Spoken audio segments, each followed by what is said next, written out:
আজকের রেসিপি দেখার পরে আপনারা কাঁঠালের বীজ কখনোই ফেলবেন না।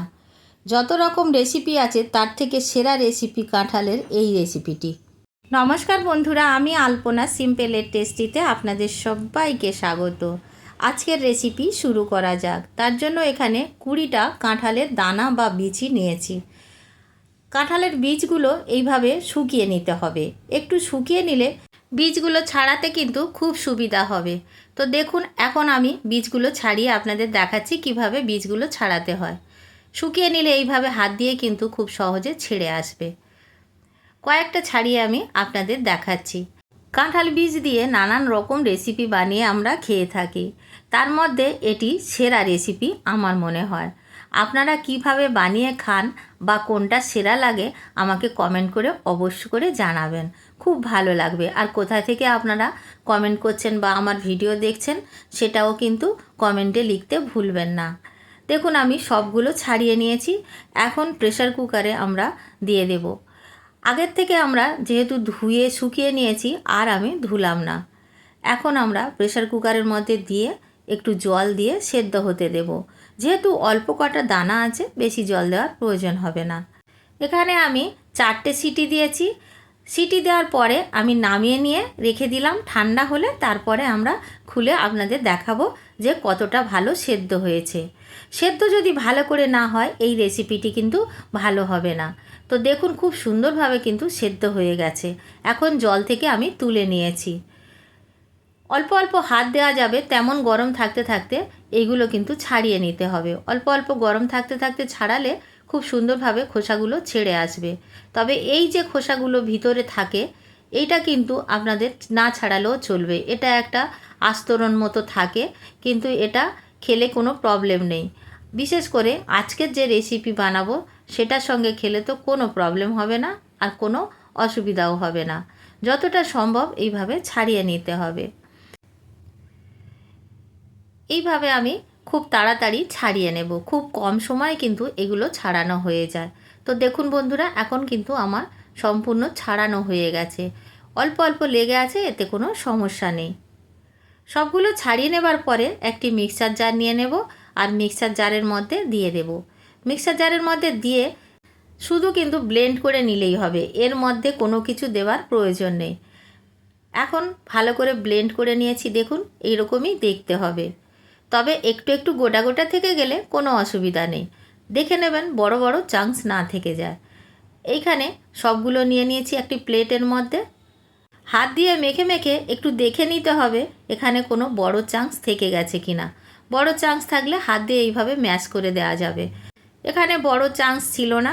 এখানে কিছু উপকরণ যোগ করে দেব। এখন দিয়ে দেব পেঁয়াজ। 2টো ছোটো সাইজের পেঁয়াজ কুচিয়ে রেখেছিলাম, দিয়ে দিলাম। 3টে কাঁচা লঙ্কা কুচিয়ে রেখেছিলাম, দিয়ে দিলাম। এখানে কাঁচা পাকা 2 রকমই দেওয়া আছে, যে কোনো একটা লঙ্কা দিলেই হবে। স্বাদ অনুসারে লবণ দিয়ে দেব। যোগ করব হলুদ গুঁড়ো।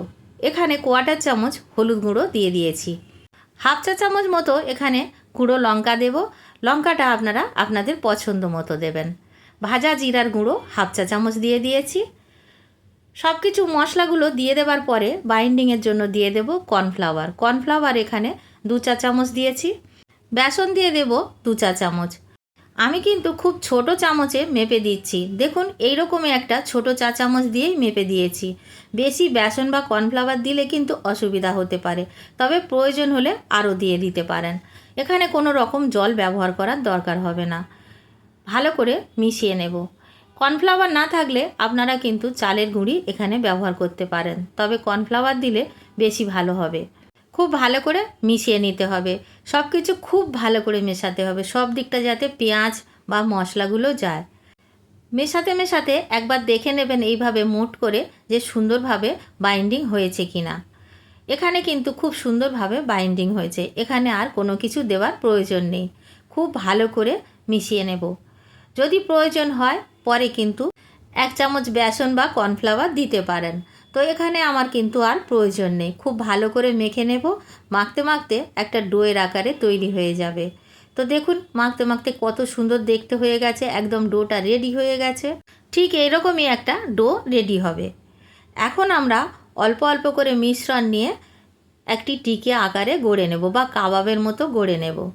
আপনারা চাইলে হাতটা ধুয়ে একটু তেল লাগিয়ে তারপরে কিন্তু বানাতে পারেন। আমি আর তেল লাগালাম না, এমনি এমনি বানিয়ে নিলাম।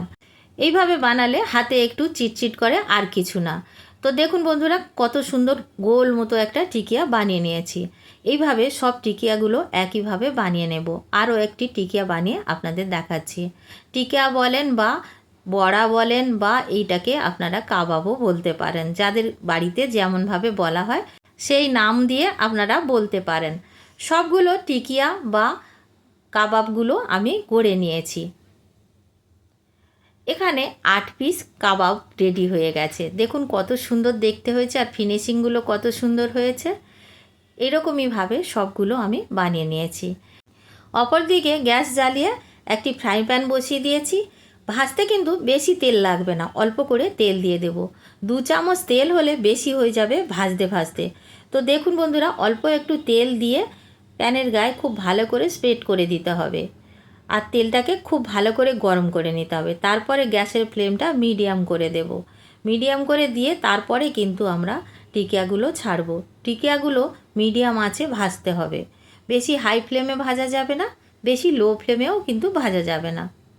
ভাজতে বেশি সময়ও লাগবে না, খুবই সুন্দর মুচমুচে রেডি হবে। অল্প সময়ে ভাজা হয়ে যাবে, আর বেশি মশলা লাগবে না।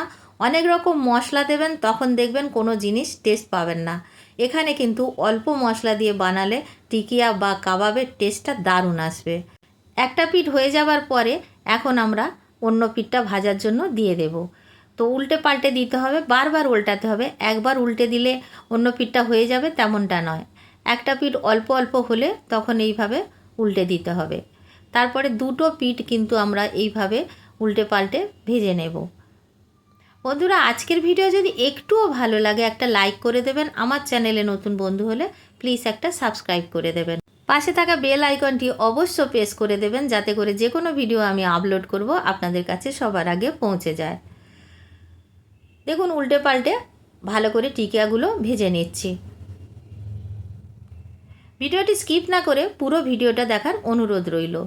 প্রথম থেকে শেষ অবধি ভিডিওটি দেখলে আপনারা বুঝতে পারবেন কাঁঠাল বীজের যে আমরা টিকিয়া বানাচ্ছি বা কাবাব বানাচ্ছি সেটা কেমন দেখতে হলো। বন্ধুরা, সিম্পলের টেস্টিতে নানান রকমের এই ধরনের টিকিয়া বা চপ, কাবাব, কাটলেট এই ধরনের রেসিপি অনেক রয়েছে। আপনারা যদি দেখতে চান দেখতে পারেন। যে রেসিপি আপনাদের পছন্দ হবে সেই রেসিপিটি বানিয়ে খেতে পারবেন। তো দেখুন বন্ধুরা, উল্টে পাল্টে খুব সুন্দরভাবে গোল্ডেন ব্রাউন করে ভেজে নিয়েছি। এখন তুলে নেব। দারুণ মুচমুচে হয়েছে, প্রত্যেকটা খুব সুন্দরভাবে মুচমুচে করে ভেজে নিয়েছি। এগুলো আপনারা চায়ের সাথে খেতে পারেন, ডাল ভাতের সাথেও খেতে পারেন। এগুলো কিন্তু এমনি এমনিও খেতে পারেন, দারুণ লাগে। ছোট বড় সবার কিন্তু খুব পছন্দ হবে। আর কেউ ভাবতেই পারবেন না কাঁঠালের বীজ দিয়ে তৈরি হয়েছে। দেখুন কত সুন্দর দেখতে। একটা ভেঙে আমি আপনাদের দেখাবো যে কতটা সুন্দর ভিতরটা হয়েছে। টেবিলের মধ্যে দিয়ে দিলাম। এখন আমি পরিবেশন করে দেব। তার আগে দেখিয়ে দিচ্ছি কাছ থেকে, দেখুন কতটা সুন্দর দেখতে হয়েছে। ভিতরটা এরকমই দেখতে হবে, অসম্ভব সুস্বাদু খেতে লাগে। বাড়িতে বানালে কেমন লাগলো কমেন্ট করে জানাবেন। রেসিপি যদি ভালো লাগে একটা লাইক করে দেবেন। আমার চ্যানেলে নতুন বন্ধু হলে সাবস্ক্রাইব করতে ভুলবেন না যেন। আজকের এই পর্যন্ত, দেখা হবে পরের ভিডিও নতুন কোনো রেসিপির সঙ্গে। সুস্থ থাকবেন, ধন্যবাদ, নমস্কার।